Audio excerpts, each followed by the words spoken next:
So hi everyone, welcome to Jack 77 channel.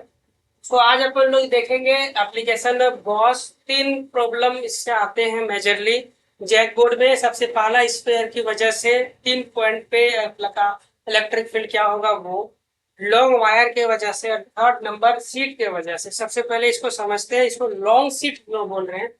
आपने देखा होगा बैटरी लंबे लंबे होते हैं दोस्तों, और बैटरी जो होता है ना, वो एक खांचे से मिलकर बना नहीं होता, उसमें बहुत सारा खांचा होता है। ये मेरा प्लस है, ये मेरा माइनस है, यदि तो यूं खांचे बने हुए रहते हैं।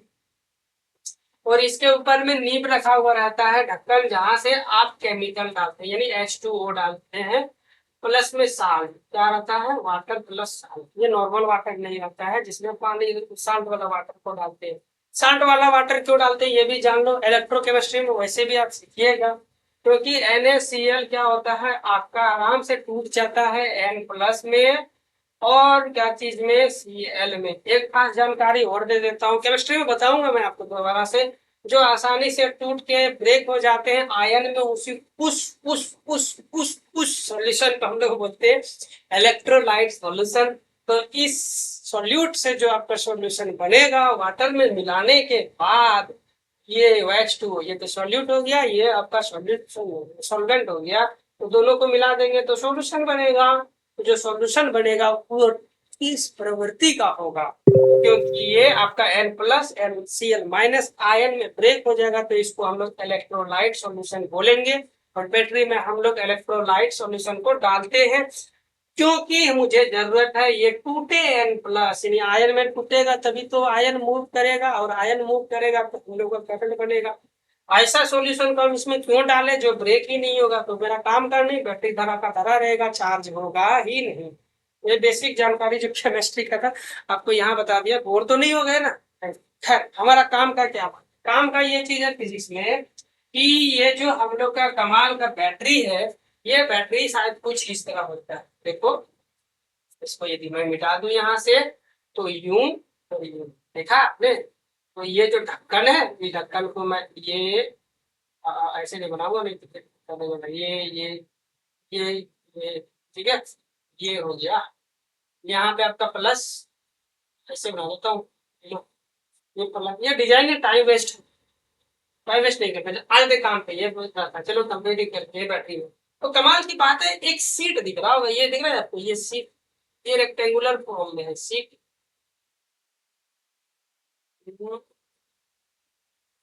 दिख रहा है, ये सीट है। इस सीट लंबाई के फॉर्म में रखा हुआ है ये। यदि मैं आपको पूरा समझाने की कोशिश करूं, तो मान लेते हैं ये सीट है मेरा, ये सीट ऐसे रखा हुआ है दोस्त। तो आपको क्या दिखेगा, यही ना दिखेगा।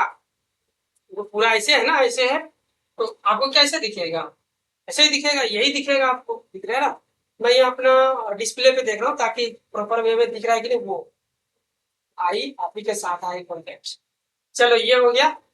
तो इस सीट के रिस्पेक्ट में इस वाले पॉइंट पे, या इस वाले पॉइंट पे देख लो, यहाँ से कितना बाजू में है, बिल्कुल पास में। सीट यूं बहुत बड़ा है, और जो मेरा पॉइंट है उसको निकाल लेता हूँ, और जो पॉइंट है यहाँ पे कितने डिस्टेंस पे, R डिस्टेंस पे।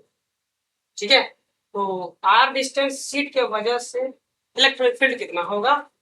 तो हम लोग लॉन्ग इसको इसलिए बोल रहे हैं क्योंकि ये जो R डिस्टेंस है इसके रिस्पेक्ट में बहुत छोटा है, इसीलिए इसको लॉन्ग बोल रहे हैं। बस ये छोटा सा कंसेप्ट है। इस छोटा कंसेप्ट को समझाने में आप बहुत सारे बेसिक बेसिक चीज जान चुके हैं। अब इसको मैं मिटाता हूँ, ये इतना ही काम का चीज था, टाइम वेस्ट कर रहा है, इसे बता देता हूँ। ओके, चलो चलो चलो जी, वीडियो को लास्ट तक देखिएगा, इंपॉर्टेंट अपडेट है, वो अपडेट सुन के जाइएगा, तभी आपका जैकपॉट प्रिपरेशन में अच्छा मार्क्स स्कोर करने में मदद हो पाएगा। ठीक है, बिना अपडेट तो सुने वो कोई काम का नहीं है आपका। तो अपन लोग क्या करते हैं, एक सीट लेते हैं साहब, ये सीट ले लिया, सीट पे चार्ज है plus plus plus plus plus plus plus. और सीट का जो सरफेस चार्ज डेंसिटी है, क्योंकि यहाँ पे हम लोग का चार्ज तार के अलोंग नहीं बल्कि एरिया में फैला हुआ है, तो एरिया में फैला हुआ है तो सरफेस चार्ज डेंसिटी उसके लिए बनाए हैं हम लोगों ने। सरफेस चार्ज डेंसिटी वो कितना है, सिग्मा। सिग्मा होता है ना, सिग्मा बराबर फॉर्मूला होता है क्या, Q/A, ये फॉर्मूला होता है। अब हम लोग को चाहिए आर डिस्टेंस, यानी इस डिस्टेंस पे हम लोग का इलेक्ट्रिक फील्ड, ये कितना है आर डिस्टेंस पे। तो यहाँ से होते हुए मुझे गॉसियन सरफेस ड्रॉ करने की नीड है। तो इस पॉइंट से गॉसियन सरफेस में कैसे ड्रॉ करूंगा, ध्यान से देखिए। तो मैं यहाँ सिलेंड्रिकल ड्रॉ करूंगा। सिलेंड्रिकल कैसे ड्रॉ कर दे, ये रहा ये पॉइंट, सरफेस पर है यू, उतना ही डिस्टेंस पीछे की ओर मेरा यह स्प्रेड। यदि मेरा ये वाला यहाँ से रेडियस है आर, इस सर्कुलर ओपनिंग का, तो ये वाला भी रेडियस कितना हो जाएगा आर, ऑब्वियसली सी बात है, बराबर है इसमें। तो यहाँ वाले एरिया को, इस वाले सर्कुलर ओपनिंग का जो एरिया है उसको बोल रहा हूँ A1। और यहाँ क्योंकि प्लस चार्ज है, प्लस चार्ज से फील्ड ऑफ लाइंस निकलेगा, लाइंस निकलेगा तो सर्कुलर ओपनिंग से भी पार होगा, पार होगा एरिया E1 से A1 से, तो फ्लक्स क्रिएट होगा। तो वो जो फ्लक्स होगा उसको φ1 बोलती है। उसी तरह इस प्लस चार्ज की वजह से भी इलेक्ट्रिक फील्ड ऑफ लाइन इधर की ओर होगा, यहाँ भी एरिया मिलेगा, उसको हम लोग A2 बोलेंगे। और इस एरिया 2 के वजह से जो फ्लक्स होगा उसको I2 बोलेंगे। अब मेरा एक एरिया और है जो चारों तरफ से यूं बोला है, तो एक सरफेस एरिया ये भी तो है। इस सरफेस एरिया को हम लोग बोल दिए A3, और इसके वजह से जो फ्लक्स होगा इसको मैं नीचे लिखता हूँ, ये हो गया A3, और इसके वजह से जो फ्लक्स क्रिएट होगा वो आपका φ3। अब हम लोग जानते हैं गॉस लॉ से, फ्रॉम गॉस लॉ। अच्छा पहले लेट करना पड़ेगा, है ना, ये लिखना जरूरी है। P हमने एक वर्ड कंसीडर कर लिया, let P is a point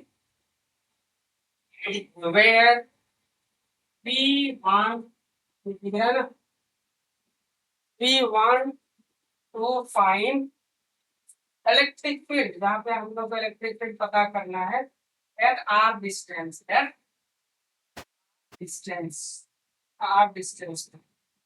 तो अब यहाँ पे लिखेंगे from Gauss law. Gauss law हमें क्या इजाजत देता है जी, गॉस लॉ इजाजत देता है phi equal to Q inside upon epsilon naught.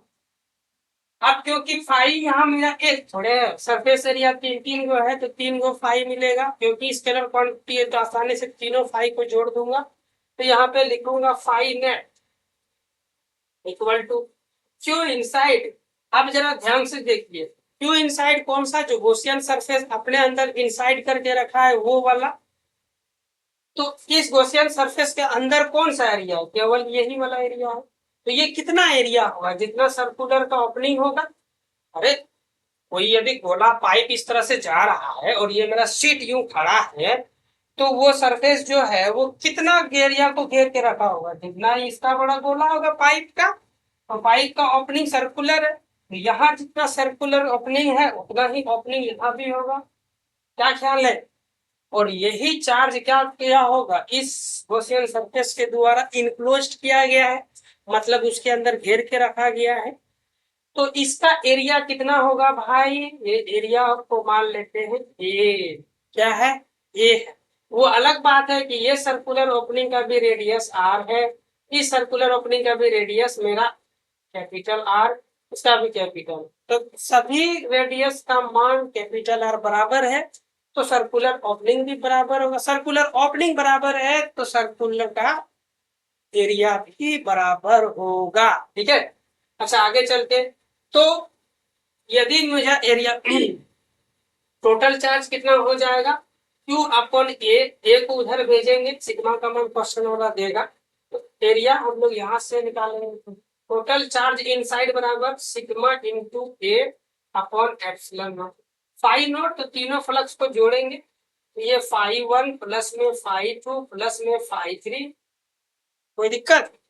अब φ1 के लिए यहाँ पे लिख रहा हूँ, φ1 के लिए E डॉट बी ए करते हैं, या यूं कर लो कि ए करेंगे cos A1 cos theta plus में ई एरिया 2, और नहीं दिख रहा है ना उतना ऊपर, क्या दिख रहा है, क्या दिख रहा है।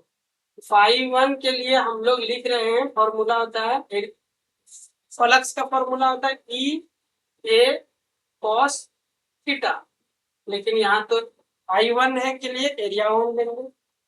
फिर आगे जाएंगे E(A2 cos थीटा 5) के लिए एरिया 2 प्लस में E3, E3 नहीं, इलेक्ट्रिक फील्ड तो बराबर होगा, यूनिफॉर्म है ना।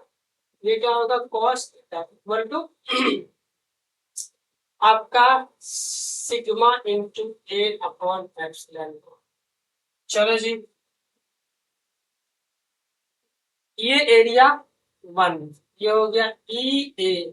इलेक्ट्रिक फील्ड भी इधर ही और सर्कुलर ओपनिंग बाहर की ओर, एरिया वेक्टर भी इधर, तो 0 डिग्री। तो यहाँ लिखेंगे cos 0 degree A1। E area 2, ये आपका इलेक्ट्रिक फील्ड प्लस की वजह से उधर रहेगा और सर्कुलर ओपनिंग आउटवर्ड डायरेक्शन में उधर रहेगा, यानी ई और आपका ए दोनों का सेम डायरेक्शन में। तो एंगल क्या हो जाएगा दोनों के बीच का, 0 डिग्री। E(A3) इसके बीच का एंगल cos 90। इलेक्ट्रिक फील्ड आगे की ओर और आपका जो एरिया वेक्टर चारों तरफ से है वो नीचे या ऊपर की ओर, दोनों के बीच का एंगल 90 डिग्री। तो ये हो गया 90 डिग्री और ये है sigma A upon epsilon not. अच्छा ये नहीं दिख रहा था ना, ये लिखा हुआ है sigma A upon epsilon not. ये तो हो गया आपका 0 cos 90, 0 को समथिंग से मल्टीप्लाई करेंगे पूरा 0 हो जाएगा। आगे चलते हैं, ये तो 1 हो गया। यहाँ मिलेगा अपने को ई ए बराबर प्लस ये E2 था, यहाँ भी हो जाएगा E A equal to sigma A upon epsilon not. ये क्यों लिखा, क्योंकि यहाँ पे अपने को दिख रहा है ये यहाँ लिख देता हूँ, ये है A1 equal to A2 equal to A, तीनों बराबर होंगे और वो कितना मान होगा, पाई आर स्क्वायर। हालांकि इसका मुझे जरूरत नहीं पड़ेगा, फिर भी लिखते हैं। एगो E A एगो E A, टोटल कितना हो गया, 2 गो E A equal to sigma A upon epsilon naught, और एक गो ए और एक गो इधर भी कट गया। ई बराबर 2 को उधर भेज दिया तो sigma upon 2 epsilon not. Close. Answer आ गया हमारे पास, ठीक है। स्क्रीनशॉट लीजिए, अपडेट बताता हूँ आपको। अपडेट ये है कि अभी इस वीडियो लेक्चर के बाद ये चैप्टर आपका समाप्त। अभी इस चैप्टर के तुरंत बाद एक लेक्चर और आएगा, आई डोंट नो वो कितना जाएगा, कितना मिनट का होगा। मैं कोशिश करूंगा 30 मिनट या मैक्स टू मैक्स 20 मिनट कोशिश करूंगा, मैक्स टू मैक्स वो आपका 30 मिनट जाएगा, उससे ज्यादा नहीं।